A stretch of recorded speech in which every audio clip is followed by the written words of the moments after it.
Hello and welcome back to another edition of the Rogue Gamers podcast. I'm your host, Bruno Pinto, and with me as ever, I have my friend talking to us from across the pond, Mr. Immortal Donut, aka Aaron. How's it going? I'm doing good, Bruno. How about yourself? Doing really good, thank you, thank you. It's been a busy week. It's been a busy week this week. Lots of gaming, mostly the same games we talked about last week, but yeah, it's been okay. I've been enjoying my handhelds a lot. I've been using that more than ever, I think. Yeah. What about yourself? Yeah, not so much gaming for me because it's been a bit week, but I did a different kind of game, which I plan to talk about. So, look Okay. forward to changing it up a little bit. A bit of cardboard instead of digital. Is that what we thinking? Yeah. Spoiler alert, but yes, yeah. Well, it's not a spoiler. It's a little teaser. A little teaser. That's all. That's all it is. Okay. Very good. Very good. Very good. So we have some housework to do here. Some not housework. What's the word I'm looking for? Some House, admin. That's the one. yeah, admin work. Housekeeping. Housekeeping is the word I was looking for. And admin. We had votes in. Not a lot of votes, but enough to declare a winner for our video game pitch from last week, if you guys remember. So, Donut, if you had unlimited money, you were gonna do a KOTOR remake with the people from Clair Obscur, And Baldur's Sun Gate, something, Valerian. and yeah, and Valerian, and you also had what's that racing game you had? Twisted Metal. Twisted Metal. That's right. Yeah, and I had a remake of Deus Ex made by Warren Spector and Neil Druckmann, and and then I had Time Splitters 4 done by Bungie. The votes are in, and just you have won this one, so congratulations. Well done. Well done on. All right, thank you. For those keeping Nice to score be at wearing the home, crown again. count again. For those keeping score, I think we keep. I think you won a couple and I won one. I think is that what we are? I think It, I it think it's is 2-1 right now. 2-1. So with that in mind, we can go back to the draft mechanic, yeah, where we pick three or more of a certain thing, and then leave it out to the listeners to decide who had the best pick. And what did you suggest we do today? So I determined that the best one that we could do for the podcast was the best weapons. So I thought there was a lot to choose from, Too and many, but good, yeah. really too many. But I thought this would match up because uh, So because there's so many, yeah. Do you want to rather than three? Do you want to do five then? Yeah, yeah, we can five, do five 5. each. Yep, yep, Top, yeah, our top five. And as always, you're going to be doing the snake pass. So one goes first, and then two, and then it's two, two, two, right? That's how it works, right? yep. I believe it's your time to go first, isn't it? So why don't you kick us off with your first pick? I'm going to try and write them down so I don't I don't forget them this time. Yep. So tough. I mean, there's the obvious choice. Um, that is probably the most iconic. But if I'm gonna go one of the most powerful weapons all of gaming, I'm gonna have to go off the bat with the BFG, the big fucking gun from the Doom guys. Nothing obliterates a root faster than shooting plasma shot from the BFG. Um, I if I was a betting man, I knew you were gonna go for the BFG as your first pick. It's a great weapon. Um, funny enough, not my favorite weapon from Doom. So interesting that you went for that one, but certainly the one with the name, yeah, the one that Yeah. everyone knows. Um, yeah, I think that's a strong first pick. So you went for just utter destruction. Like it kind of like does a green shot, doesn't it, and then just blows up everything Yeah. in its way. Yeah. Yep. Okay, so that's a good first pick. So that means I got 2 now, right? Got 2. So you kind of left. Well, you left. I mean, You there's left me with. hundreds that I left with. So You left me with some choices here. No, I'm thinking, do I go for the ones that are that I think are gonna you're not gonna pick, or do I go for the ones but they're my favorites, or do I go for one just to take it from you that I think you're gonna pick straight away, right? Okay, I'm gonna go. My first pick is the plasma cutter from Dead Space. okay. So this is the first weapon you get in the first game. Dead Space. I think you have it in all 3 of them. Yep. And in that space, you can upgrade the weapon. So there's upgradability on this weapon, so it keeps getting better. But the interesting thing about this weapon, as you know, is it sends this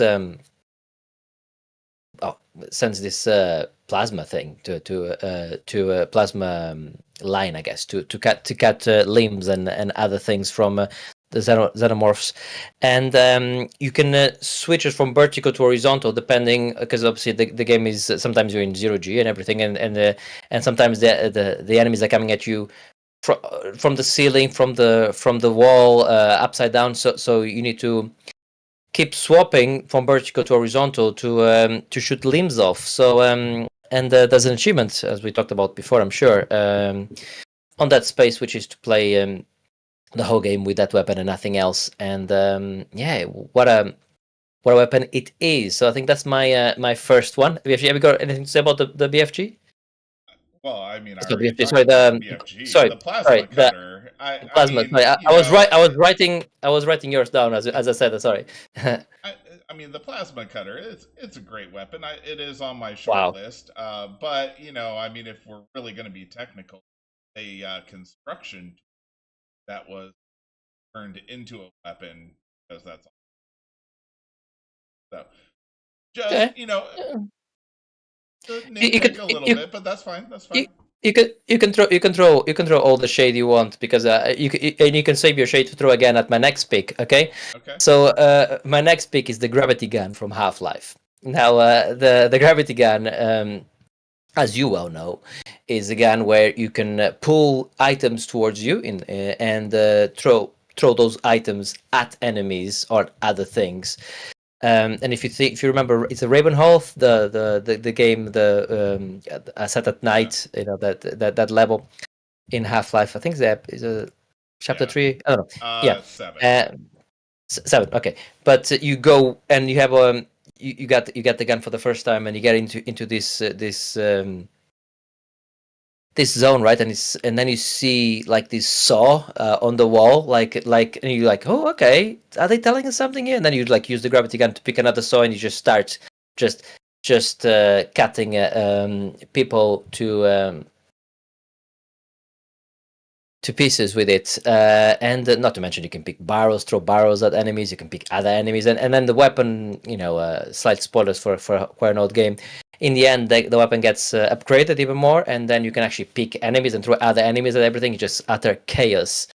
So the gravity gun um, is my second choice. But before you continue, I am gonna just rule check here. You did say best weapon, right? That's what you said to start with, Best right? best weapon. Okay, fine. Carry on. All Yeah, right. yeah. That is great right there. I can't really say much about the gravity gun because second that Half Life World was so that's a good pick. That's a very good pick. So, but now it's my turn for two. There we go. So many to choose from. Mm, I know. Um, but we're gonna go back to the uh, Xbox 360 days, Okay. and there was a little game called Gears of, and it took Right. a regular rifle, added a freaking chainsaw. Mm-hmm. The Yeah. Lancer with those 40 kills, sawing them right in half, sawing your opponents in half in the multiplayer. Oh man, that just something satisfying, and you felt the weight of it too when you're sawing through somebody. You just felt it. Uh, that just 100% an icon of all gaming weapons. So I have to go with the Yes. number 2 pick. Excellent, excellent pick. If I'm honest with you, that's the first one I'm jealous of. BFG's. I didn't think much of it. To be fair, I think it's a good gun, but I think it's a bit too obvious, a bit too that one's a bit too obvious. But that one's an excellent pick. Very good. What's your third pick then? Third pick, I'm gonna go probably the most iconic weapon in all of video games.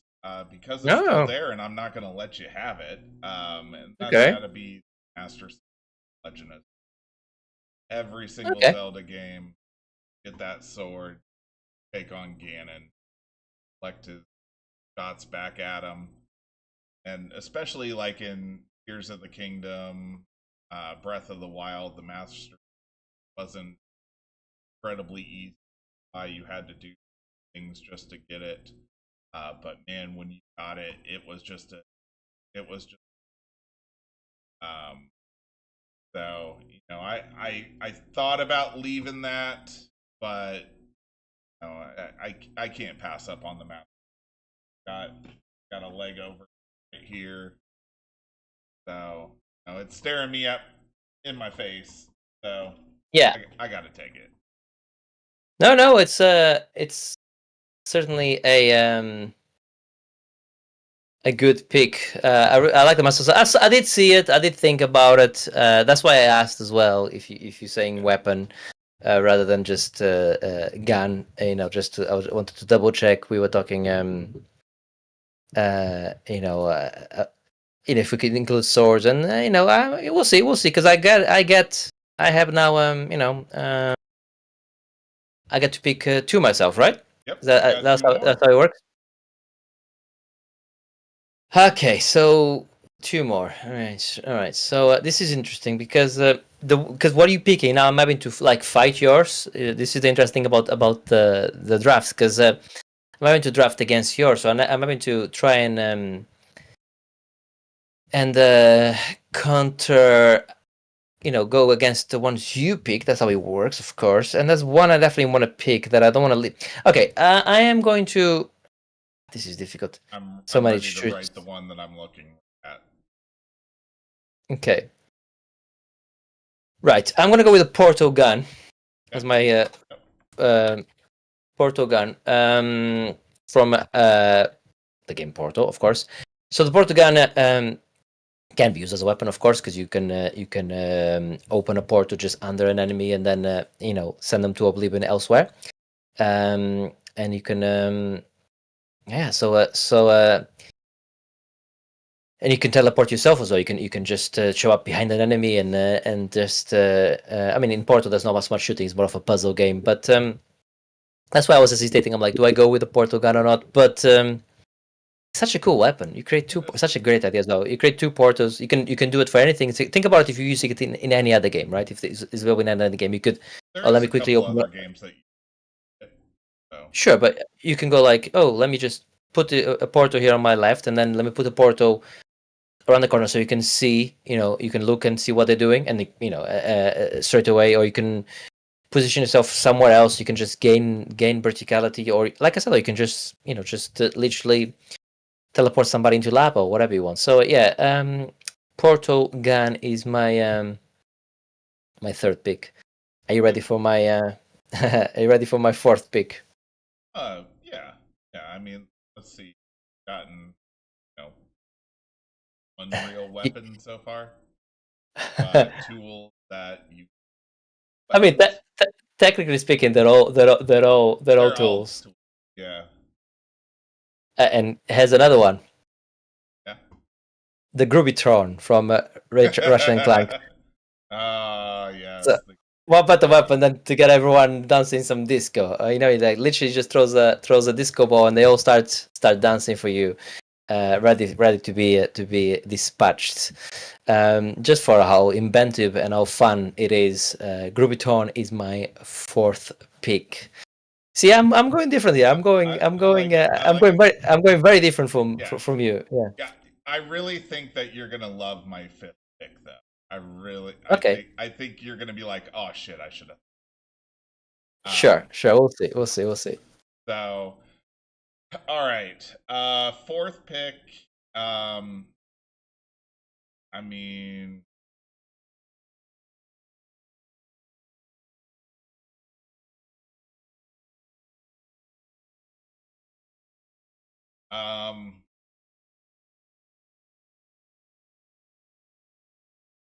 so I'm gonna have to go with. Yeah. Okay. So I am going to throw out for my fourth pick from a little game called Halo. Yeah. Mm-hmm. Wonderful energy. Okay. Nothing more iconic than seeing those energy swords go. Yes, especially when you're going sword to sword when you just both go jump back. Mm-hmm. Yep. So okay, gotta throw something from Halo in.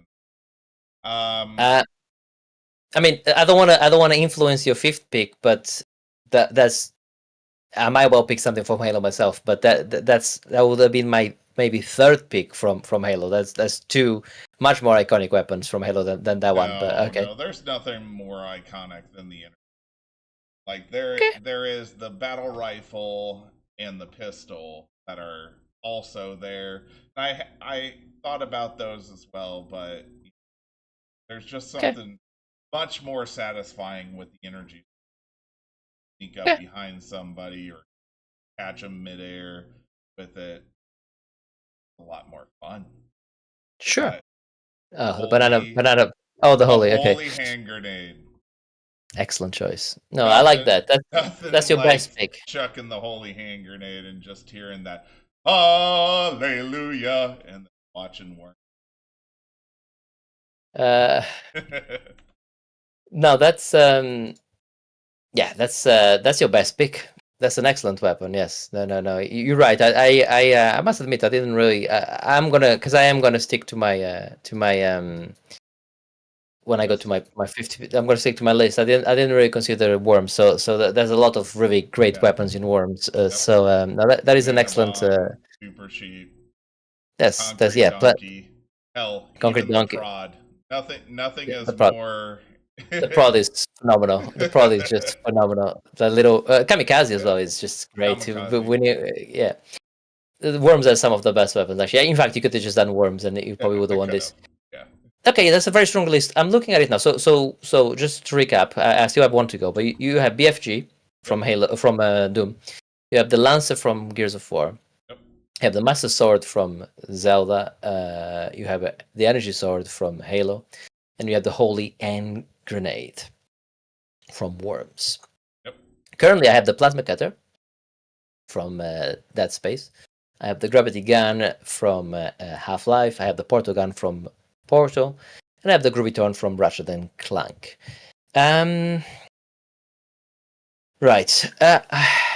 You left everything else obviously open now for me, right? I am gonna go with I think I am gonna go with the weapon I think is a better option from Halo. Okay, and that's the Nidalee. The Nidalee. Okay. Yes. So the Nidalee, if you remember, it's this purple alien weapon, and has these spikes on top of it, and as you shoot, the spikes obviously just shoot out, and then they actually have a bit of auto aim. They actually follow the target a bit, and then they'll land on the target and penetrate the shield, and then they just explode and just take the player out. It's such a cool weapon, such a great animation in it, and my actual first weapon as well that I picked.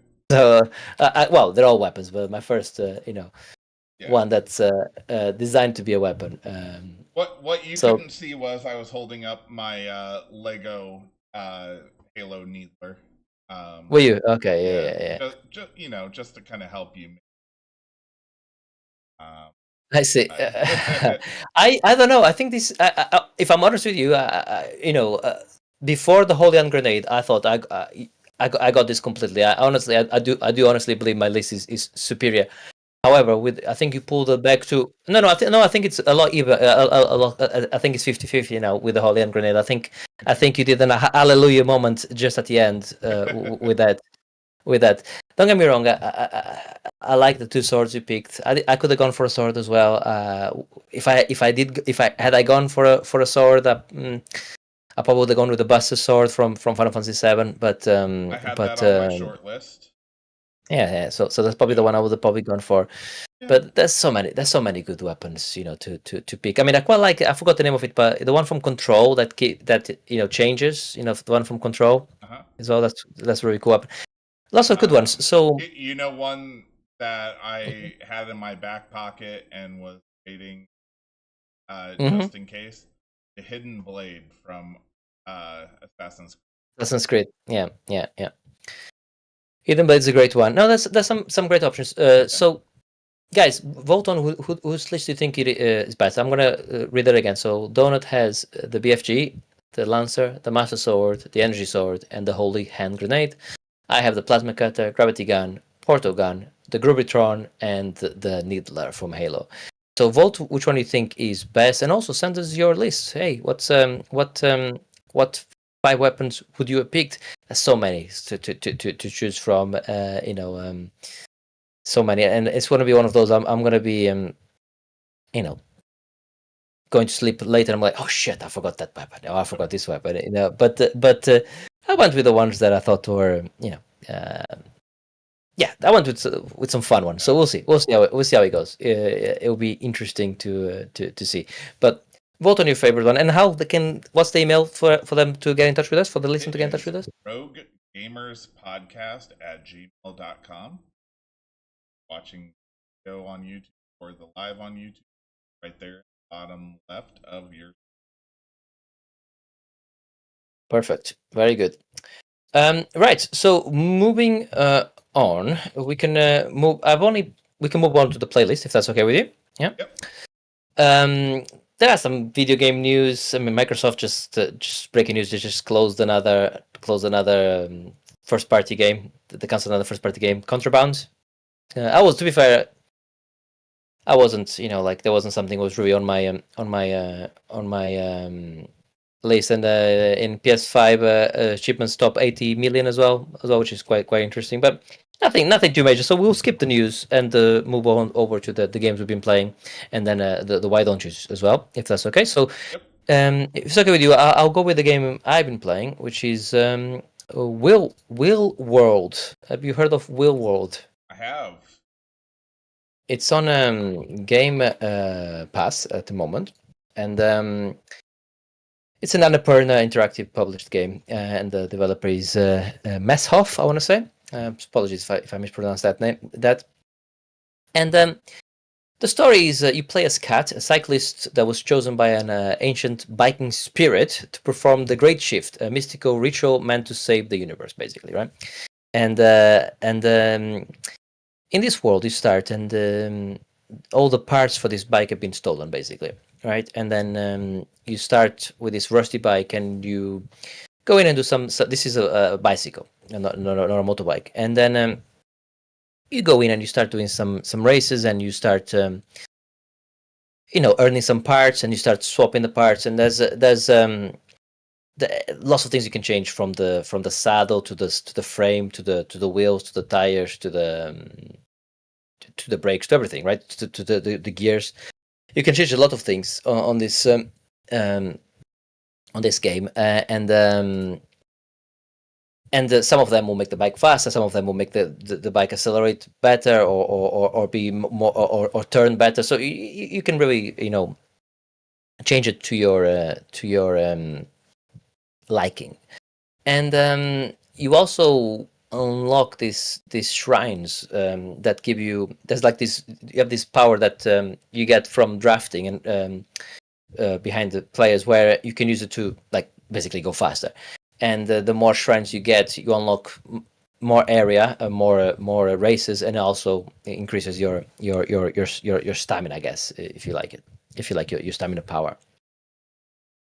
And looks wise, this game looks phenomenal. It looks you know that game that came out was it last year, the Dungeons of Interberg, or if you remember Sable, yeah, is that type of look, that almost cell shaded, like vector, like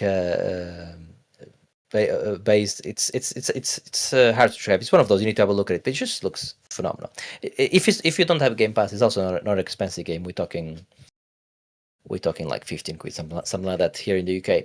So probably what, $20 there in America. So yeah, you do races you compete in races, and there's like the shortcuts as well you can do, and there's like things to do while you race. So for instance, one of the things you do is you collect the 3 letters of your name, Cat, K-A-T, and they're sometimes in different in difficult places. So one of the challenges is to do that, and you keep getting rep. You get more rep, and the idea is to get enough rep so you can fight the I think it's 4 bosses of each area, and each of those bosses has one of these mystical parts, or whatever they call it, to create the perfect bike, so you can then fulfill the Great Shift.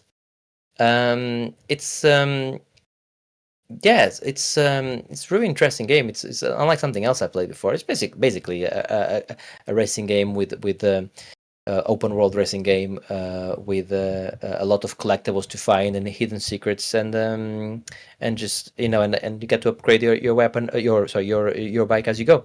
It's I really like it so far. I've only played maybe 2 or 3 hours of it, but I'm gonna keep playing. It's one of those you can just chill out and enjoy. Really good music as well on it. Really good soundtrack. Like I said as well, visually stunning. And yeah, like nothing else I played. Very cool. Yeah, I remember that game being kind of interesting. I'm still on my Game Pass boycott at the moment, so I haven't been able to try it out. I'll probably save here. But yeah, for right now, I do want to play it though. It looks a lot of fun. It's one of those as well that if you have friends on Xbox, or if you play it on Steam, obviously Steam has leaderboards, so you can then see when you finish a race. Oh, you can see so and so has done that race in this time, or so like there's challenges, or so they, like any racing game, like Force and stuff like that, and Tony Hawk's games like that. You can then there's also the element to compete against your friends as well. Can you which is like cool. redo the races and like Yes, against your friend's ghost or anything like that? You can definitely redo the races. I'm not sure about the racing against your friend's ghost, but you can definitely redo the races, because I've done that, because I was like, I didn't get the cat, I didn't get the letters for one of the rep things, because they'll give you like 3 or 4 challenges, like finish it in under X amount of time, or collect the cat or letters, and I'm sure later on there'll be more challenges like that in the race. So I've redone a few of the races to do that, and I don't know if there's a ghost. I don't remember seeing a ghost, but maybe one on the settings, I guess. But yeah, it's but there is a ghost, as in Scully. Scully is the ghost that's the bike, and that's taking you through this world. So there's that ghost. It's really good. It's one of those. I implore you to have a look at it. It just looks like so cool, and he plays really well. It just feels great, and he has great vibration as well on the controller. I know we don't talk about this often, but just as you cycling and you're going through the different surfaces, like from tarmac to say you're going through some leaves, or going through on dirt, you actually feel all the different zones. It's really good, controller support as well. Yeah, I really like it. Excellent. So yeah. Yes. What have you been playing? That's the only game I've been playing. I played a lot more Donkey Kong Bonanza. I'm on I believe I'm on the last layer. I think. I'm getting close to finishing it. I'll talk when I finish. I'll give you my final thoughts, but I'll leave it for today.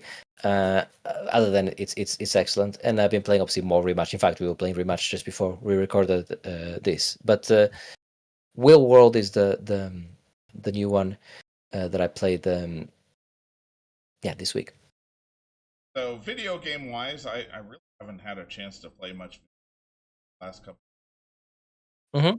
and I have started into Ragebound. Mm-hmm. Yeah. Yeah. And that has been excellent so far, but I am not far enough into I can keep honest starting it. So, anyways, as alluded to at the beginning of the podcast, gonna kind of switch it up a little bit, and we're gonna talk about some cardboard. Um, Mm-hmm. so here in Indiana, we have a huge board game convention. So there's like two major conventions.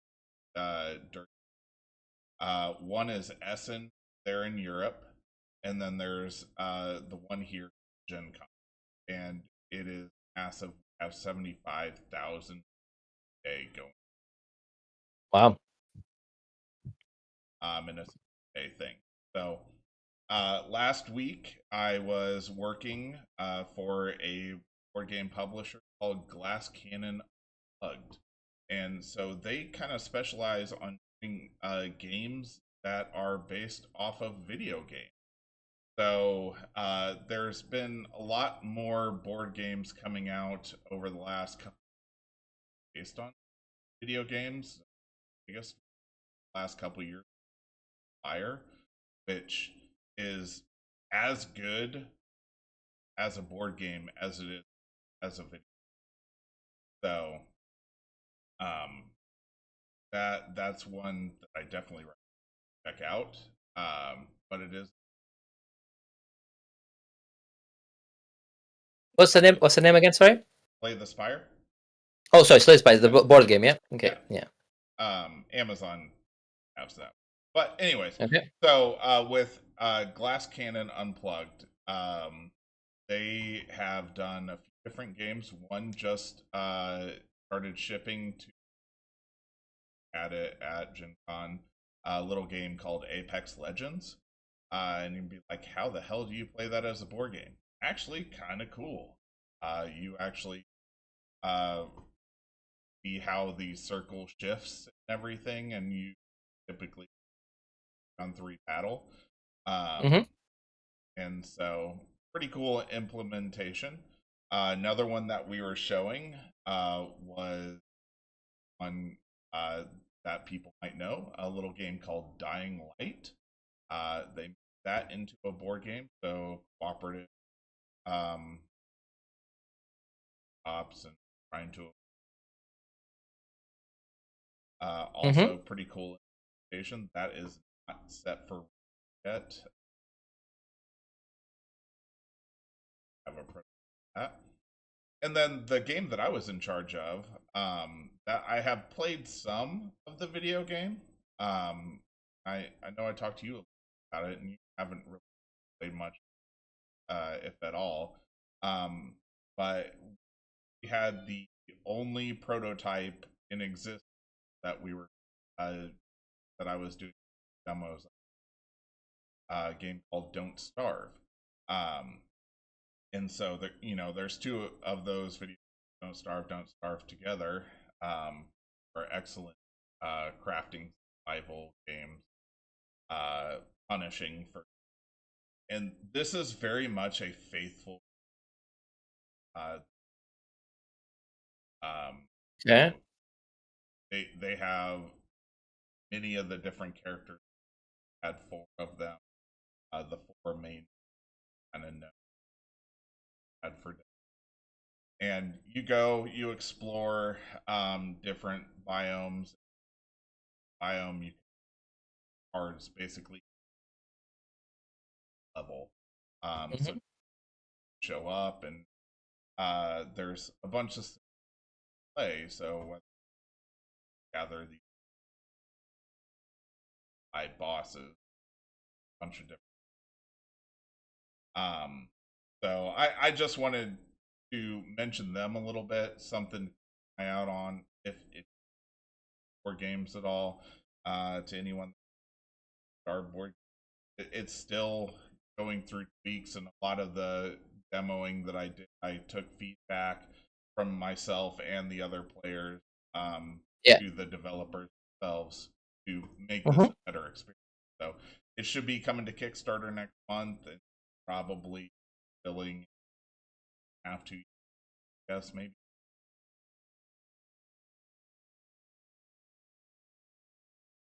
Uh, but yeah, so that was one that I came away with really impressed.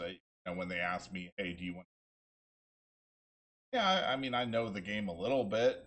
Like, I'm not an expert or by any means, but check it out. And I was really surprised with how much I enjoyed it. It made me actually want a video game. Yeah, I actually have both those games. I've been meaning to play it. I have the Don't Starve Together. Perhaps we can try it at some point. Yeah. Yeah, we should. Um, Yeah. and then there's one other game that I want to talk about that I picked up at the convention, and it was one of the games that it's a game from Stonemaier Games called Vantage. And Vantage is an open world cooperative game where it's almost like a choose your own adventure. Okay. And the gimmick to it, like you get location, and it will have like different things on the location card too, but the location card that you have, no one else can. So you can describe it like you're considered on the radio with other people, but um, like only you can see the card. Only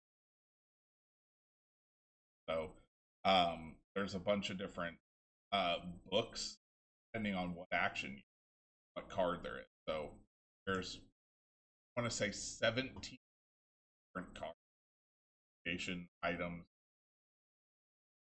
and with Yeah. every single one of the cards, uh, there is a book that has some sort of story element. It is incredible. It is one of those experiences that, I sort of say like Elden Ring with the exploration part of it, like oh, I'm gonna try this, and like holy crap, I didn't even do that in this. One of And the can you play on your own? Yes, yes. You can play on your own. So you can play it completely solo. You can play it with up to Say six. Yeah, six six. here. Yeah, five other Yeah, yeah, people. Um yeah, yeah. so I mean, game time wise, it definitely drags a little bit more the more that you add in there and everything. Mm-hmm. But Yeah. I mean, we we were playing one mission where we just had to force sentient team. And Okay. so I found a city, Yeah. and I was like, okay. So I went around the city, I shook down some bad guys, get me anywhere, and then went to go relax and found a bar, and Yeah. ended up taking a job at this bar. So then I was working the bar for multiple turns. Like, was it That's helping awesome. me? Not really, but It, it was cool.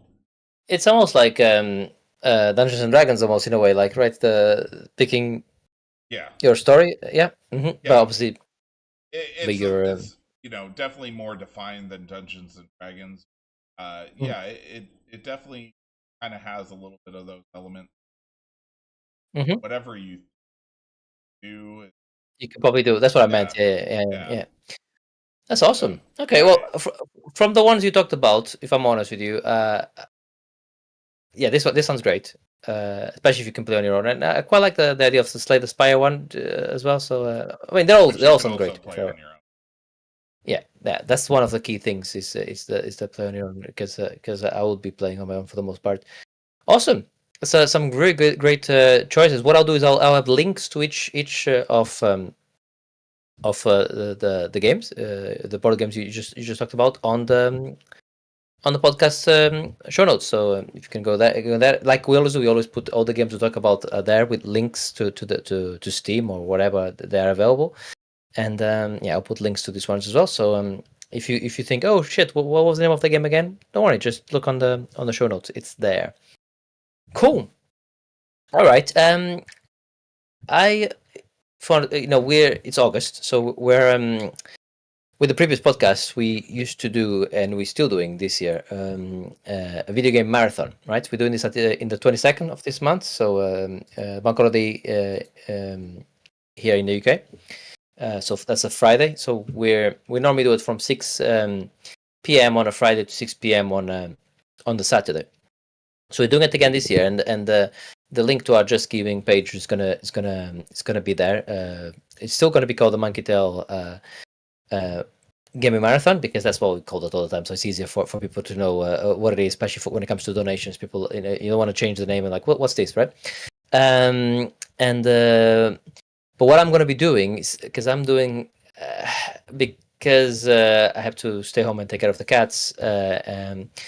I'm starting mine an hour early. I'm starting mine on 5 o'clock rather than 6. I'm streaming for 12 hours straight, and then at 5 in the morning I'm going to drive for an hour to work where everyone is in the office there, and then I'm going to join them for the last 12 hours. So I'm still going to be doing 24 hours, but I'm going to do with an hour drive in the middle.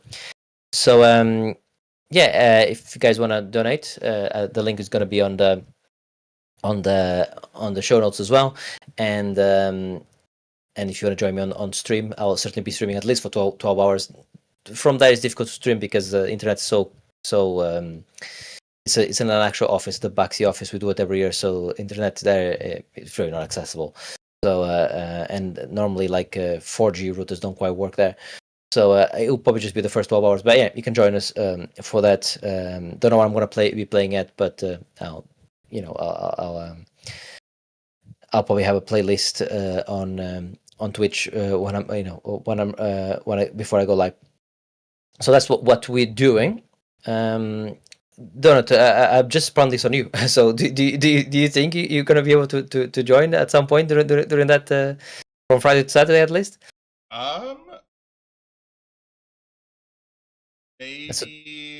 Maybe that Saturday morning. Yeah.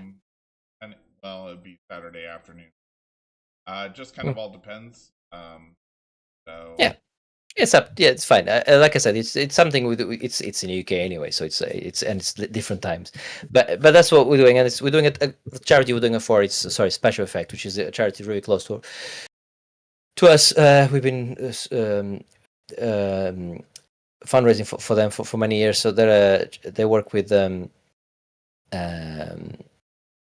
disabled people, and they especially kids as well, and they create and they supply specialized hardware. So if you for instance, if you can only move your finger, that they'll have a special controller for you to be able to play games. Or if you can only, they have eye control as well. So if you're completely paralyzed and you can only use your eyes, you can still use a computer and still find that release you find in video games. So they're really cool. And there'll be a link to our Just Giving on the podcast, and I'll also put a link to Special Effect as well. They're a really, really, really cool charity here in the UK. Right. Why don't you now this is the time of the show where we give you a suggestion of something to do, something to read, something to watch. I do have something. I don't know if you do have something yourself as well, Donut, but I'll go first to give you some time to think if you don't. Okay. I have another audiobook to suggest, and that's Flybot. It's a near future sci-fi techno thriller by Dennis E. Taylor, the creator of Bobbyverse. Yeah. And this is a standalone Audible original. I think it's only on Audible, to be fair. I don't even think you can get it as a book, to read, a physical book. I mean, and it's narrated by Ray Porter, which is my favorite narrator. And he's narrated all the Bobbyverse books. But basically, this one here is very geeky but very cool. So basically, Philip Murray is a physicist, and he's having just a routine day. He's testing something to do with EMPs, and in his office, and then a strange, impossible device basically shows up as he uses the EMP. This device kind of like falls. I'm not, as you can it kind of falls into his desk. And as you can tell from the name of the book, Flybot, you can imagine what that is. And as they kind of like dissect the bot and try to find what's this, what is this, where does this come from? This is like I said, near future thriller. So you can tell that AI has gone wrong. So there's a lot of legislation on AI. You cannot really have an AI outside of a sandbox, and there's a lot of like, even to have a license to create a ship for AI, you need to do it in a proper way. Otherwise, you get in trouble. And yeah, so they kind of start unraveling this thing, and keep following the breadcrumbs, and then the police gets involved, and this and that, and there's more. It's really, really interesting, and really, really cool, and very funny as well, because all of Tennessee Taylor's books are very funny because he's got a really cool sense of humor. Yeah, so that's Flybot. I thought it was excellent. I literally listened to it in about 2-3 days. Just it's about 9 hours long or something, and yeah, it was just brilliant. Awesome. Yeah. Yeah, I don't really have anything too exciting thus far. I mean, Yeah. I guess I would say for all those that hate fascists, would suggest watching the first 2 episodes of South Park, season 7. Quite the riot. Yeah. That's about the main thing I got at the moment. I have been watching the new Dexter, so I'm only halfway through, so I can't give a recommendation whether to watch it or not, because fumbled last couple in. Yeah, because I really like Dexter, but then the last 2 seasons were pretty bad of the original series, and then they did the new one, but I didn't actually watch any of that. I don't know if that's any good. And then this is a third one, right? It's a third go at it, right? Yep. So yeah, when they did the previous one, where it was with his son being, it was good. The ending, Again, yeah. and so they kind of retconned it to start this. So, yeah, it's been really good so far. I'm Okay. really intrigued where it goes, and it's got Uma Thurman there, Kristen Ritter, so it's got some good. Oh, and Neil Patrick Harris. So, Oh, all right. Yeah. Got some good heavy hitters in. Sounds promising. Yeah. And Okay. I really enjoyed the intro because we got Sergeant back for. So. Always a good moment. I like that. That sounds awesome. Okay, cool. So well, that's a good recommendation. I will report back once I have finished this and let you know. Again. Yeah. That's a pre-recommendation, a pre-mention or something. Let's call it that. Yeah, I like it. I like it a lot. Okay, cool. Very good. All right, so that does bring us to the end of the podcast. And yeah, I want to thank you all for joining us again today. If they want to get in touch with us again, what's that email address? roguegamerspodcast@gmail.com. I'll take all the he'll crumple them up and throw them. Yes, I probably more than likely will do that. Yes, and you can send your suggestions for video game drafts. You can do other things. We did obviously the weapons today. Also, you can comment on the YouTube channel, or indeed send an email to say which one you thought was the better draft. Next podcast, we're doing similar to the game one we did last time, as in when we pitched a game with unlimited money. We're gonna pitch a movie, so a video game movie. So from a video game IP, we can pick any director, any actors we want, and make our perfect movie. So that will be our next draft on the next podcast. So that's gonna be good. And yes, you other than emailing us and with your suggestions and comments, the best thing you can do is always leave us a review on your podcast catcher of choice, and or tell a friend if you enjoy this podcast. It's likely that your friends will enjoy it too. So recommend it to a friend. It goes a long way as well, and we appreciate it. But with that, yeah, I've been Bruno Pinto. And I have been your reigning champion, Aaron A. Forward to see you here in 2 weeks. Temporary champion. You forgot the temporary. Okay, see. Oh. Bye. Bye, podcast.